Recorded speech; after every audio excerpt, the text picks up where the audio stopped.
वैदिक साहित्य के अंतर्गत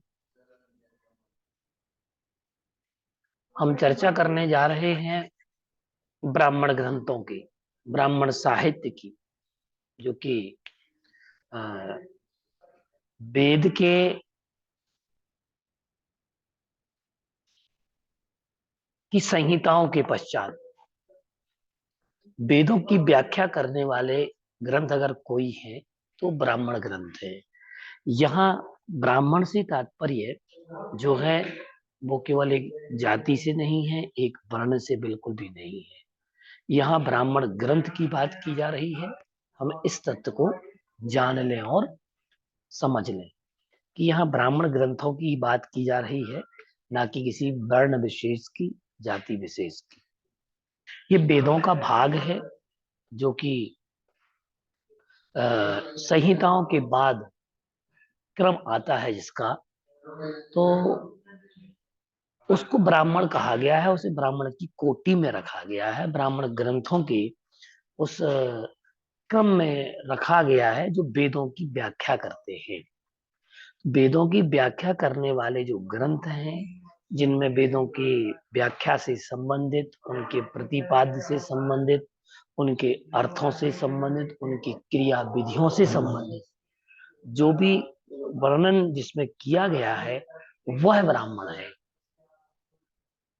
साथ ही ब्रह्म से संयोग होने के कारण भी इन्हें ब्राह्मण कहा जाता है। ब्राह्मण शब्द का ग्रंथ अर्थ में प्रयोग अष्टाध्यायी में महर्षि पाणिनि ने किया है 4-3-105 में, और निरुक्त में 4.27 में, शतपथ ब्राह्मण में 4-6-9-20 में, और ऐतरेय ब्राह्मण 6-25 में प्राप्त होता है। ये आप रेफरेंस उनके देख सकते हैं। तो जो वेदों की व्याख्या करे वह ग्रंथ ही ब्राह्मण है। ब्राह्मण शब्द का अर्थ जो है उसको हम देखते हैं, समझते हैं कि ब्रह्म वही मंत्र, अर्थात मंत्र होता है। ब्राह्मण शब्द का अर्थ मंत्र है। इनका संबंध वेद मंत्रों के व्याख्यान होने के कारण भी ब्राह्मण कहते हैं। ब्राह्मण शब्द का अर्थ क्या है? यज्ञ भी होता है, अलग अलग अर्थों में प्रयोग किया गया है ये शब्द। तो ब्राह्मण शब्द का अर्थ मंत्र है, फिर कहा ब्राह्मण शब्द का अर्थ यज्ञ भी है। इसका संबंध यज्ञों की व्याख्या और विवरण से होने के कारण, विवरण होने के कारण ब्राह्मण कहते हैं। ब्राह्मण शब्द का अर्थ रहस्य भी है। वैदिक रहस्यों का उद्घाटन करने के कारण भी इन्हें ब्राह्मण कहते हैं। भी इन्हें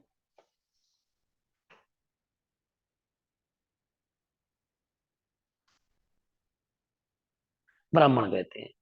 वेदों को सरल और सुगम बनाने वाले व्याख्या परक ग्रंथ ब्राह्मण ग्रंथ है, जो वेद अध्येताओं के लिए वेद ज्ञान की साक्षात अनुभूति कराने में एक सेतु का कार्य करते हैं।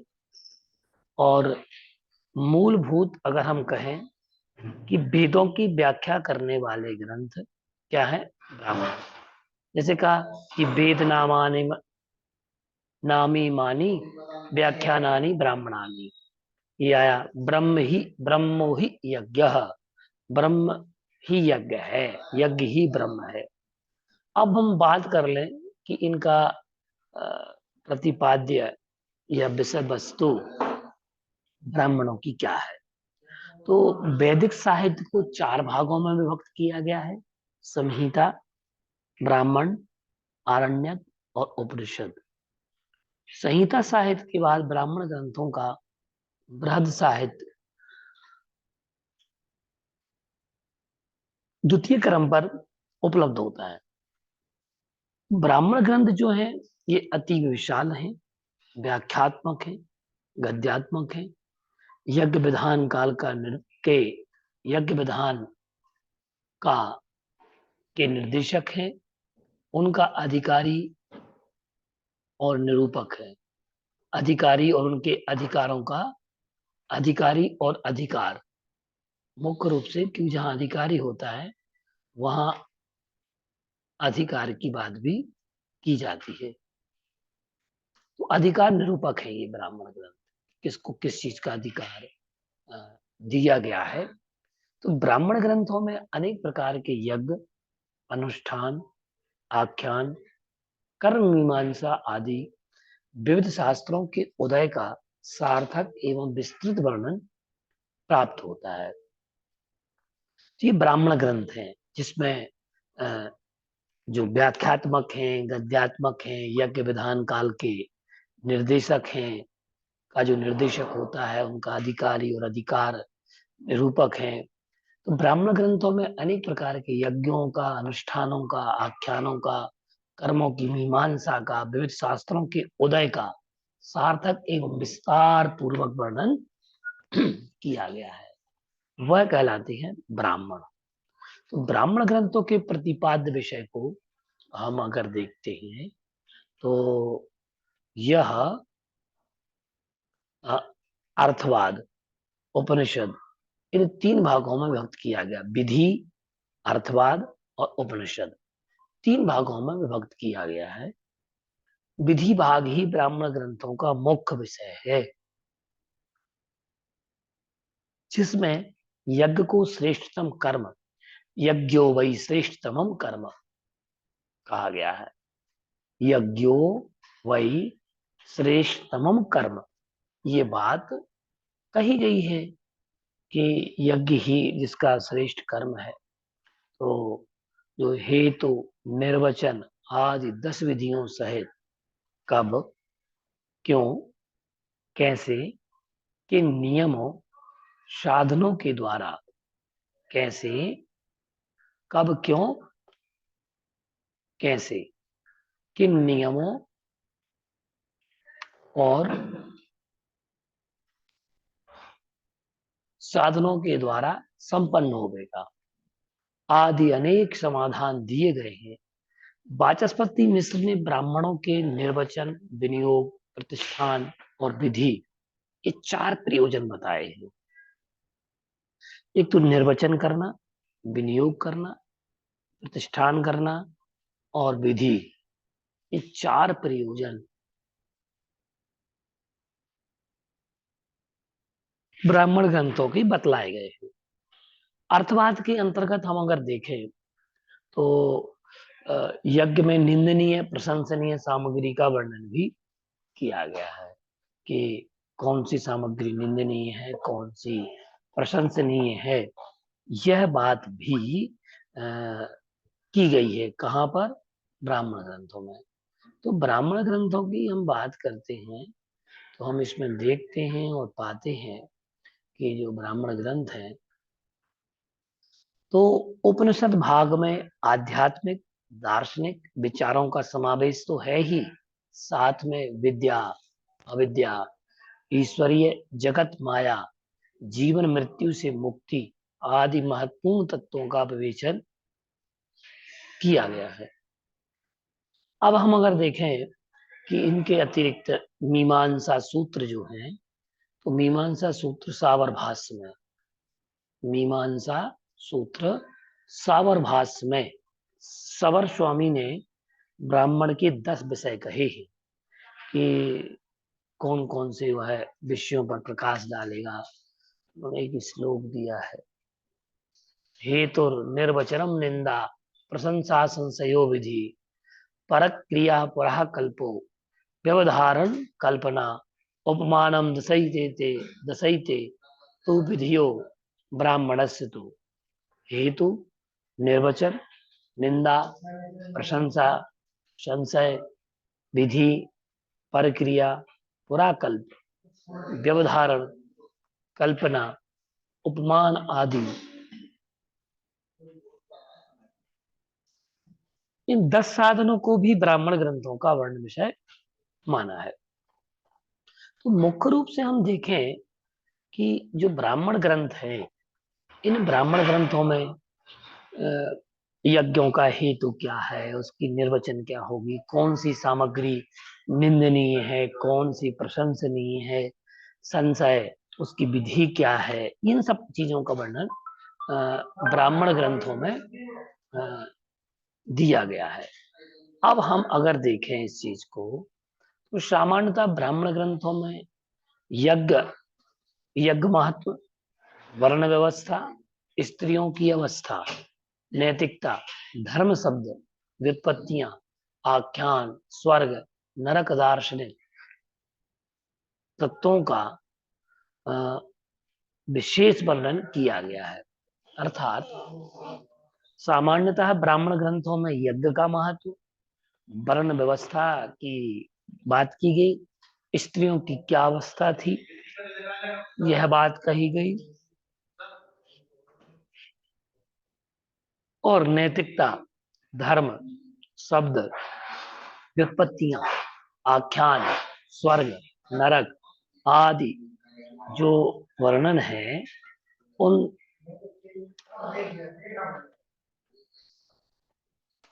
ये दार्शनिक तत्व हैं।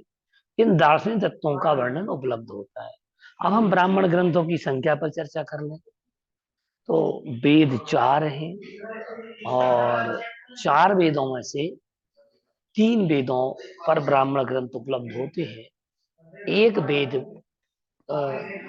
से संबंधित ब्राह्मण ग्रंथ अनुपलब्ध हैं, वो प्राप्त नहीं होते। उनमें हम अगर देखें तो मुख्य रूप से उसमें ब्राह्मण ग्रंथ जो है वो उपलब्ध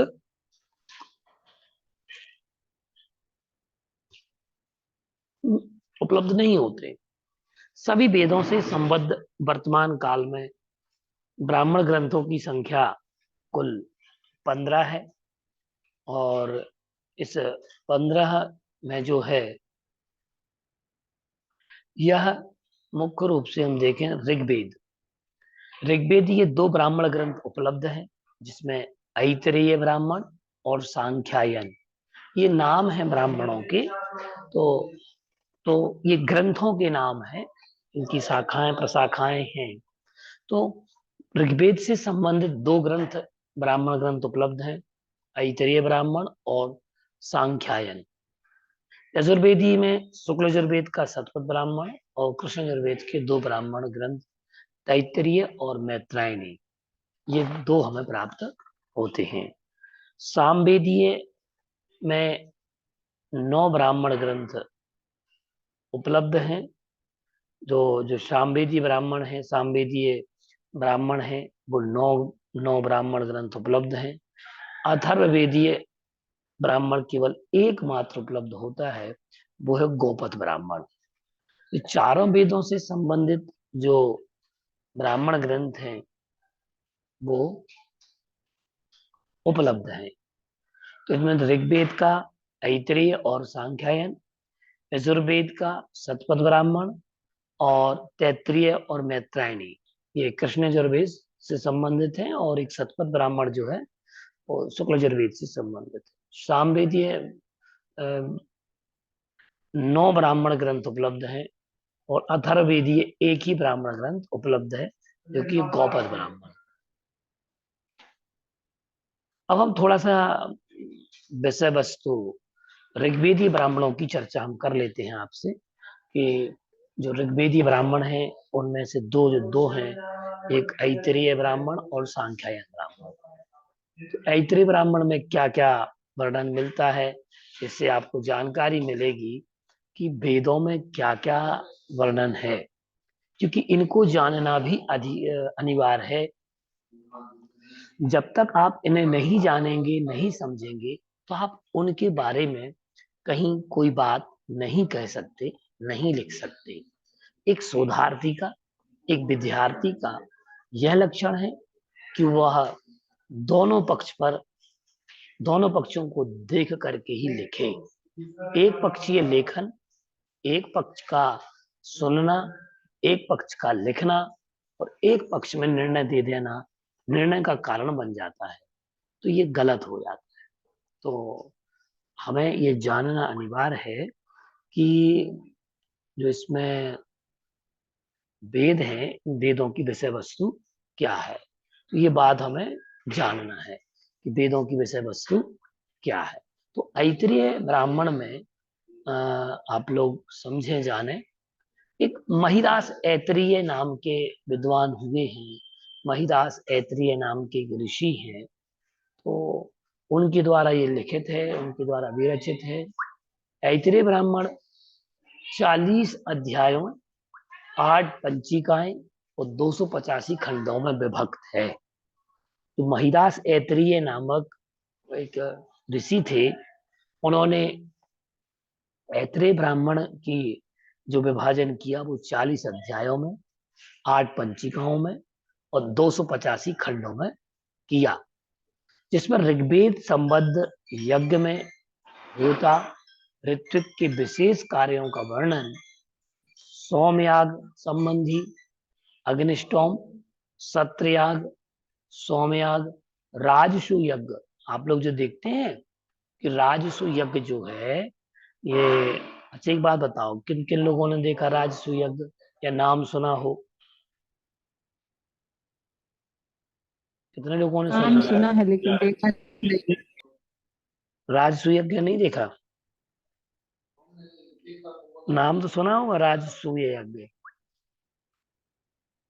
अश्वमेध, नाम बस सुना अश्वमेध यज्ञ। सुना है है। भैया। अश्वमेध सुना सुना है। है? तो राजसु यज्ञ की एक विधि है, और विधि कहें या फिर हम उसको ऐसे जाने, क्योंकि राजसु यज्ञ जो होता है उसमें क्या करते हैं, राजसु यज्ञ आने राजसी ठाट वाट वाला धार्मिक अनुष्ठान, मतलब विराट बजट वाला हो ऐसा यज्ञ राजसी यज्ञ होता है। और मुख्य रूप से ये राजाओं के द्वारा किया जाता है। और राजसु यज्ञ में राजा राज्यों से लड़ाई करके उन्हें हराता है, और जब सभी राजा उसकी अधीनता स्वीकार कर लेते हैं तो वह राजा राजसु यज्ञ का अधिकारी हो जाता है। और अश्वमेध यज्ञ क्या होता है? अश्वमेध यज्ञ में घोड़ा छोड़ा जाता है, और वो घोड़ा भ्रमण करता है, सभी राज्यों में अलग अलग जाता है। और उस घोड़े के पीछे सेना नायक या सेनापति या सेना भी होती है। तो जिस राज्य से वह घोड़ा गुजरता है निकलता है, यदि उस राज्य में कोई घोड़े को नहीं पकड़ता तो वह राज्य क्या कर लेता है, अपने आप को तत्संबंधी राजा के अधीनता स्वीकार कर लेता है। राजसु यज्ञ में हम अगर देखें तो आप लोगों ने देखा होगा जैन दर्शन में चक्रवर्तियों का कॉन्सेप्ट है। जो चक्रवर्तियों की अवधारणा है, चक्रवर्ती सम्राट की अवधारणा है। सो वो चक्रवर्ती सम्राट वाली जो अवधारणा है उसमें यज्ञ का विधान तो नहीं आया, लेकिन आधीनता वाली बात जरूर आई है। तो जैन दर्शन में भगवान ऋषभदेव के पुत्र भरत इस काल के प्रथम चक्रवर्ती थे, जिनके नाम से भारत देश का नाम भारतवर्ष पड़ा। भारतवर्ष जो हमारे देश का नाम है वह भरत चक्रवर्ती सम्राट वृषभदेव के पुत्र भरत के नाम पर पड़ा। तो वहां चक्रवर्तियों के 9 निधियां होती हैं, 14 रत्न होते हैं। तो यहाँ पर हम देखें तो जो 9 निधियां हैं, 14 रत्न हैं, तो उन रत्नों के अंतर्गत कहना चाहिए घोड़ा भी एक, जैसे इसमें आ रहा ना ये अश्व का, कि अश्व छोड़ा जाता है।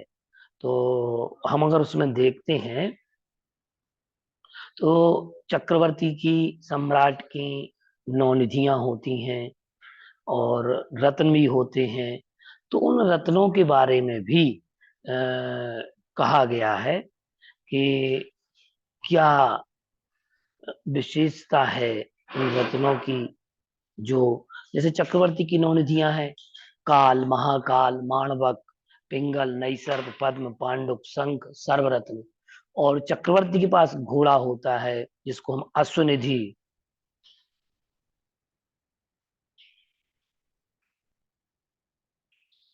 तो जो अश्व है, तो वहां उनका जो अश्व होता है चक्रवर्ती का, वह अश्व भी इनके साथ दिग्विजय यात्रा पे जाता है। दिग्विजय यात्रा का जो उल्लेख है, तो हमें ऐसा लगता है कि ये जो कॉन्सेप्ट आया है, ये राजसूय यज्ञ का और अश्वमेध यज्ञ का, तो ये जो कॉन्सेप्ट आया है, ये कॉन्सेप्ट कहीं ना कहीं उन पुराण ग्रंथों से लिया गया है और अनुकरण, और राजसूय यज्ञ वैदिक काल का एक विख्यात यज्ञ रहा है।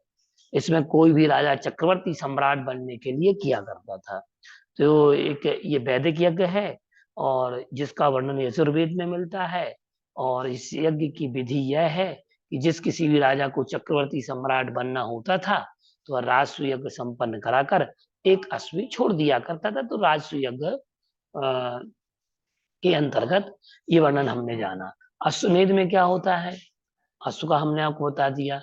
ये दोनों कॉन्सेप्ट जो हैं, ये जैन दर्शन में भी प्राप्त होते हैं। और जैन दर्शन में चूंकि यज्ञों का वर्णन तो नहीं आया, उनकी अनुष्ठान विधि का वर्णन नहीं आया, हाँ, उसके उसमें चक्रवर्ती सम्राट जो होते हैं वो कल्पद्रुम महामंडल विधान करते हैं। कल्पद्रुम महायज्ञ की बात की गई है, और जिसमें चक्रवर्ती सम्राट किमिच्छिक दान इत्यादि भी देता है। तो जो महिदास ऐत्रेय हैं, उन्होंने 40 अध्यायों में, 8 पंचिकाओं में, 285 खंडों में इसको विभक्त किया है ब्राह्मण को।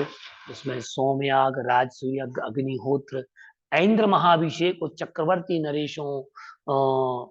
नरेशों के महाभिषेक का उल्लेख किया है। इसके 31 तक के अध्यायों में सुनह सेत नाम का आख्यान है। चलते रहो चलते रहो, चलते रहने का नाम ही जीवन है, चरई बेती की शिक्षा प्रदान की है। सांख्यायन ब्राह्मण की बात हम कहें, इसमें 30 अध्यायों, 266 खंडों में यह विभाजित है। इनमें अग्न्याधान, अग्निहोत्र, 10 पौर्णमास, 11 विशेष इष्टियां, ब्रह्मा ब्रह्मा के कर्तव्य, चातुर्मास का उल्लेख सांख्यायन ब्राह्मण में मिलता है। सोम यज्ञ इत्यादि यज्ञों का विस्तार से प्रतिपादन इसमें किया गया है। इसके अतिरिक्त विष्णु और रुद्र, वाणी, सत्य, शिल्प, नृत्य, गीत, वाद्य का महत्व एवं पशु हत्या को निंदनीय कहा गया है। यहाँ अहिंसा की बात इसमें सांख्यायन ब्राह्मण में भी मिलती है और हिंसा को निंदनीय कहा है। छंद, निर्वचन, उदीच, छंद निर्वचन, छंदों का निर्वचन भी इसमें हुआ है। और उदीच उत्तर के ब्राह्मणों के द्वारा ये किया गया है। अब हम देखते हैं उत्तर के ब्राह्मणों में, अब इसके बाद हम आते हैं यजुर्वेदीय ब्राह्मण। तो सतपथ ब्राह्मण शुक्ल यजुर्वेदीय, तैत्तिरीय ब्राह्मण कृष्ण यजुर्वेदीय और मैत्रायणी ब्राह्मण कृष्ण यजुर्वेदीय। तो सतपथ ब्राह्मण में क्या करते हैं, बाजसनी के पुत्र याज्ञवल्क्य ऋषि विरचित सतपथ ब्राह्मण शतक 100 अध्यायों में विभक्त है। सतपथ इसमें जुड़ा हुआ है, जिसमें 7 अध्याय हैं। विभक्त होने के कारण इसे सतपथ ब्राह्मण कहा जाता है। और यह शुक्ल यजुर्वेद की बाजसनेयी या माध्य नंदिन और काण्व दोनों शाखाओं में उपलब्ध है। इसकी प्रथम शाखा में 100 अध्याय हैं। कितने अध्याय हैं? 100। 14 कांड है। द्वितीय शाखा काण्व में 104 अध्याय, 17 कांड है।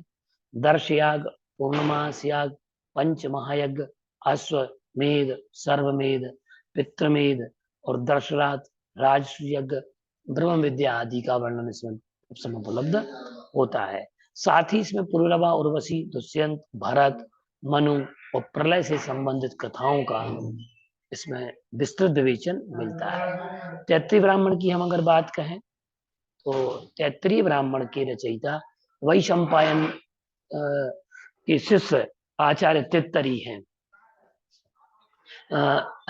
तित्तरी की एक बहुत अच्छी कथा आती है कि एक ऋषि थे और ऋषि ज्ञान दे रहे थे। ज्ञान देते देते उनका ज्ञान वमन कर गया। तो उनके जो शिष्य प्रशिष्य थे उन्होंने तीतर बन करके उसको ज्ञान को ग्रहण कर लिया और तब से वो तित्तरी ऋषि के नाम से जाने जाने लगे। तो जो तित्तरी नाम के ऋषि हैं तो वो तीतर वाली कथा है, सो तित्तरी ऋषि हैं। अब अ, इसके प्रथम कांड में अग्न्याधान, वाजपेयी यज्ञ, सोम यज्ञ, राजसु आदि यज्ञों का तथा दूसरे कांड में सौत्रायणी वैश्यस्व यज्ञों का एवं तृतीय कांड में नक्षत्रेष्टियां, नक्षत्र आदि के बारे में बहुत अच्छा वर्णन किया। पुरुष मेध आदि यज्ञों का विधि विधान, कर्मकांड और क्रियाकलापों का विश्लेषण किया गया। विशेष रूप से हम अगर देखें तो तैत्रीय ब्राह्मण में यज्ञ मीमांसा, अग्निहोत्र, 12 शव, उपहोम, क्रतु, सत्र, एकाह, अहीन यज्ञों, नाचिकेतस, अनि, नारी, गौरव, आख्यायिकाएं, आचार, शिक्षा, गवायन, वर्ण व्यवस्था, उत्पत्ति और सृष्टि प्रक्रिया आदि का वर्णन किया गया है। यह इसका वैशिष्ट है। अब हम बात करें मैत्रायणी ब्राह्मण की, तो मैत्रायणी ब्राह्मण में यह कृष्ण यजुर्वेद का 4th अध्याय है और इसमें रात्रि की उत्पत्ति, समय, विभाजन, पर्वत, पक्षच्छेदन आदि कथाओं का समावेशन किया गया है। और सामवेदीय ब्राह्मणों में अगर हम कहें तो पंचविंश ब्राह्मण है, षड्विंश ब्राह्मण है, छांदोग्य ब्राह्मण है, साम विधान ब्राह्मण है, आर्षेय ब्राह्मण है, देवताध्याय ब्राह्मण है, संहितोपनिषद ब्राह्मण, वंश ब्राह्मण, जैमिनी ब्राह्मण। अथर्ववेदीय ब्राह्मण की अगर हम बात करें तो अथर्ववेदीय ब्राह्मणों में अगर हम देखते हैं तो महर्षि गोपथ प्रणीत गोपथ ब्राह्मण अथर्ववेद का एकमात्र ब्राह्मण ग्रंथ है, जो कि यह पूर्व गोपथ और उत्तर पथ 2 भागों में विभक्त है, जिसके पूर्व भाग में 5 प्रपाठक हैं, उत्तर भाग में 6 प्रपाठक हैं, दोनों में कुल 258 कंडिकाएं हैं। और इसमें ओम, गायत्री, ब्रह्मचर्य, ऋत्विज, अश्वमेध, पुरुषमेध, अग्निष्टोम आदि यज्ञों का वर्णन इसमें मिलता है। तो हम इसमें देखें कि जो इसमें यज्ञों का वर्णन आ रहा है तो यज्ञों के बारे में आप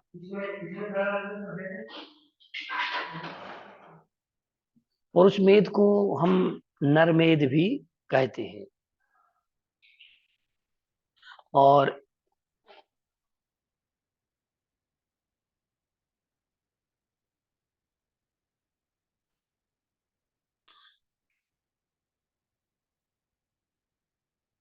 अब इसमें पुरुषमेध यज्ञ का उल्लेख भी आया है, तो हो सकता है इसमें श्रामणिक धर्मों का उदय भी हुआ, तो इसको नरमेध यज्ञ भी अ, कहते हैं। तो ये वैदिक यज्ञ हैं। अब कितने किस स्त्री तक इनका विचार हुआ करता था, ये विवेक पूर्वक इन यज्ञों के बारे में हम जाने और समझे। अग्निष्टोम, एक अग्निष्टोम नाम का यज्ञ भी होता है। तो अग्निष्टोम यज्ञ जो होता है, ये बार बार पूछा जाता है कई जगह कि अग्निष्टोम यज्ञ जो होता है इसमें क्या करते हैं, एक प्रकार का वैदिक यज्ञ है। और वैदिक साहित्य की दृष्टि से इसमें देखें यजुस और अथर्वण की यज्ञ पद्धति में अग्निष्टोम का अग्न्याधाम, वाजपेयी आदि की तरह महत्व है। इस यज्ञ को ज्योतिष्टोम भी कहते हैं। ज्योतिष्टोम यज्ञ है, यह 5 दिनों तक मनाया जाता है। अग्निष्टोम के बारे में अगर हम समझें कि अग्निष्टोम नाम का जो यज्ञ होता है वह कैसा होता है, तो प्राय राजसूय तथा अश्वमेध यज्ञों के कर्ता ये इस यज्ञ का प्रतिपादन आवश्यक समझते हैं। और वैदिक अगर हम देखें साहित्य के अतिरिक्त प्राचीन अभिलेखों में आंध्र में भी इस यज्ञ का उल्लेख मिलता है। और इसकी विधि है कि प्रागवर्य विधि सोमयाग के अंग रूप में की जाती है, और उसका स्थान कहाँ होना चाहिए इस विषय में यजुर्वेदीय सूत्रों में कोई नियम नहीं है। तो ये अग्निष्टोम यज्ञ हुआ। तो अग्निष्टोम यज्ञ की यहाँ पर बात की गई। अब ब्राह्मण ग्रंथों गोपद ब्राह्मण में तात्कालीन सामाजिक, राजनीतिक, धार्मिक, ऐतिहासिक आदि सभी प्रकार की मान्यताओं का प्रतिपादन तथा भाषा शास्त्र के विकास में सहायक अनेक शब्दों का निर्वचन इसमें किया गया है। अब ब्राह्मण ग्रंथों की हम विशेषताओं को समझ लें कि ब्राह्मण ग्रंथों में कर्मकांड यज्ञ का दार्शनिक विवेचन किया गया। सामवेदी ब्राह्मणों में संगीत शास्त्र की विवेचना की गई। और ब्राह्मण ग्रंथों में अगर हम देखें तो मुख्य रूप से अध्यात्म ही उपनिषद की आधारशिला है। तो सतपद जो इसमें अध्यात्म का वर्णन आया है ब्राह्मण ग्रंथों में, वही उपनिषद आगे चल करके उपनिषद बने। सतपद ब्राह्मण में वेदी निर्माण की विधि, सुलभ सूत्र, रेखा गणित, ज्यामिति शास्त्र के बीज प्राप्त होते हैं। ब्राह्मणों में वर्णित भौगोलिक तथा भूगोल शास्त्र की पृष्ठभूमि है। वर्णित जो विषय है, वर्णित विषय में भौगोलिक तथा भूगोल शास्त्र की पृष्ठभूमि है। ब्राह्मणों में विवेचित आचार नीति, ब्रह्म का व्याख्यान, अगर हम देखें तो इसमें ब्रह्म का व्याख्यान भी प्राप्त होता है। और इसमें हम अगर देखते हैं तो उल्लेखित इसमें मन, वचन, मन, जीवन और मरण का समीक्षण मनोवैज्ञानिक विषयों का रहस्य उद्घाटन करता है। ऐतरेय ब्राह्मणों में वर्णित 10 प्रकार की शासन प्रणाली, सभा समिति आदि अनेक राज्य व्यवस्था से संबंधित विषयों का उल्लेख राजनीतिक पृष्ठभूमि को तैयार करता है। तो ये ब्राह्मण साहित्य की मुख्य विशेषता क्या रही, इस बात पर हम पुनः एक बार सोच लेते हैं, विचार कर लेते हैं। और इनका प्रतिपाद्य क्या है, ब्राह्मण क्यों कहा गया। तो ब्राह्मण इसलिए कहा गया क्योंकि ये द्वितीय क्रम में आते हैं, वेदों की व्याख्या करने वाले ग्रंथ हैं। और अष्टाध्यायी, निरुक्त, शतपथ और ऐतरेय ब्राह्मणों में इस ब्राह्मण शब्द का प्रयोग किया गया, ग्रंथ के रूप में किया जाता है, ना कि जाति ना वर्ण। जो ब्रह्म वही मंत्र है, एक सूत्र आया, तो जो मंत्र होता है, मंत्रों का व्याख्यान करता है, वो ब्राह्मण है। ब्राह्मण वही यज्ञ, यज्ञ है, यज्ञ वही ब्राह्मण, तो यज्ञ ही ब्राह्मण है जिसमें यज्ञ संबंधी व्याख्या विवरण प्राप्त होते हैं। रहस्यम, ब्राह्मण शब्द के लिए रहस्य शब्द का प्रयोग किया गया है, और वैदिक रहस्यों का उद्घाटन करने के कारण इन ब्राह्मण को रहस्य भी कहा गया, रहस्य। अब इसके बाद हम देखते हैं वेदों की व्याख्या करने वाले ग्रंथ भी ब्राह्मण है। तो ब्रह्म ही यज्ञ, ये सूक्त आया। फिर इसके बाद हम देखते हैं कि ये ग्रंथ विशाल हैं, बृहद हैं, व्याख्यात्मक हैं, गद्यात्मक हैं, यज्ञ विधान काल के निर्देशक हैं, अधिकारी कौन, उसका अधिकार किसके पास में है, ये सब बात उसमें कही गई है। अनुष्ठान, आख्यान, कर्म मीमांसा इसमें की जाती है, फिर शास्त्रों का इससे उदय हुआ है। और यज्ञो वही श्रेष्ठतमम कर्म, ये यज्ञ कर्म को श्रेष्ठ कर्म इन ब्राह्मण ग्रंथों में बताया गया है।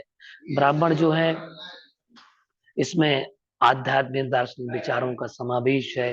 हेतु, निर्वचन, निंदा, प्रशंसा, संशय और विधि, प्रक्रिया, पुराकल्प, व्यवधारण, कल्पना, उपमान आदि 10 साधनों को भी ब्राह्मणों का ग्रंथों का वर्ण विषय बताया गया है। इसमें स्त्रियों का वर्णन है, यज्ञ का महत्व है, नैतिकता है, धर्म शब्द की विपत्तियां, आख्यान, स्वर्ग नरक आदि दार्शनिक तत्वों का विवेचन ब्राह्मणों को हम संख्यात्मक जाने, ऋग्वेदीय ये कुल मिलाकर के इनकी संख्या 15 है।